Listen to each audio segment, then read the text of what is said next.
Hello everyone, this is going to be episode 8 of Economics on Instagram, and in this video I'm going to talk about the relationship between the long run average cost curve and short run average cost curves. And specifically I'm going to use Tesla as an example. So this is the model of short run average cost curves, and so this is going to become more significant later on. Specifically, when we think about short run average cost curves, we're talking about this curve, right? Average total cost.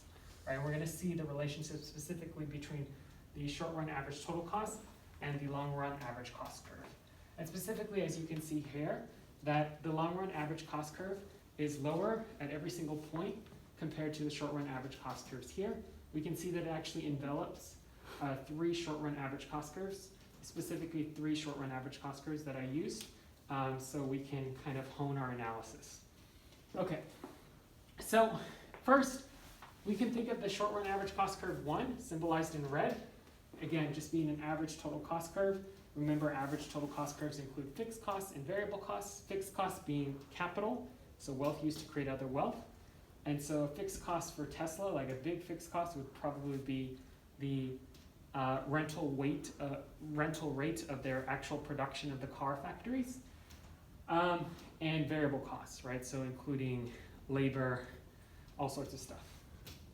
And so in the short run average cost curve 1, we're just going to say in this scenario, that's where Tesla has 1 production facility.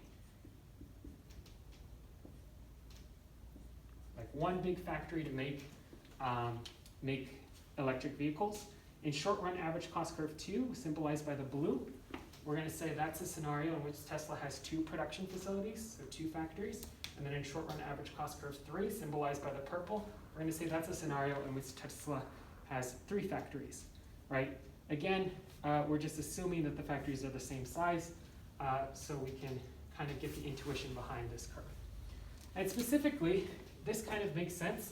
Like, why is there distance between these curves, Mr. Diaz? Well, it makes sense because if you actually take this up, right, the short-run average cost curves are going to have different fixed costs, right? So we would expect the short-run average cost curve 2 to have a different fixed cost, so to be higher along the y-axis as it gets closer to 0 units of output than short-run average cost curve 1 is, and the same with short-run average cost curve 3, which I'm going to now talk about as SRAC 3.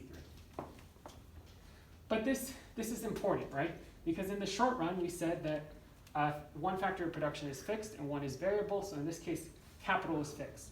So if Elon Musk chooses the short run average cost curve of 1, right? And we're going to say that he does for whatever reason, then he is stuck with that at least in the short run, right? Same for, but in the long run, he can actually change and sort of shift to different areas along this long run average cost curve by either selling a plant or acquiring 2 other plants or acquiring 1 other production facility. And so this is kind of a story of Tesla. So in 2017, Elon Musk chose short run average cost curve 1. So let's just, for simplification's sake, say that it was only 1 Tesla production facility. He chose short run average cost curve 1. Assuming that this would be the optimal cost minimizing point, would be located along this short run average cost curve. And the reason why he chose it, because in 2017 he thought that there would only be demand for 20,000 units of Teslas, but there was actually demand for 200,000 units of Tesla. And so this is significant, so we can actually visualize this demand as being much further along this x-axis here. And so if we actually took this short run average cost curve and met at a single point, we can see that the average cost of producing those 200,000 units was exorbitantly high. It was exorbitantly high because obviously diminishing marginal product of labor kicks in, all that kinds of stuff. The capital, to really kind of lower the average cost, you would need to acquire additional units of capital or expand into additional production facilities. Well, the story of Tesla is eventually they do. If you're familiar, there's the Gigafactory in Nevada, So we can think of it as Elon Musk in the long run shifting to SRAC3, and therefore assuming that the demand is relatively a lot higher than he originally predicted, shifting to SRAC3, and therefore minimizing his costs and increasing his profits relative to the previous cost curve, right? Because now the average cost per unit is much lower than before.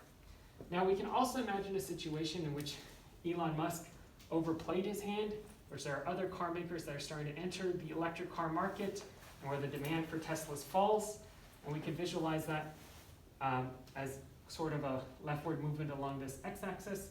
And then we would think that Elon Musk would probably have to re-optimize and probably maybe sell off one of the factories or modify the factory or lease out parts of the factory and move further along this long-run average cost curve.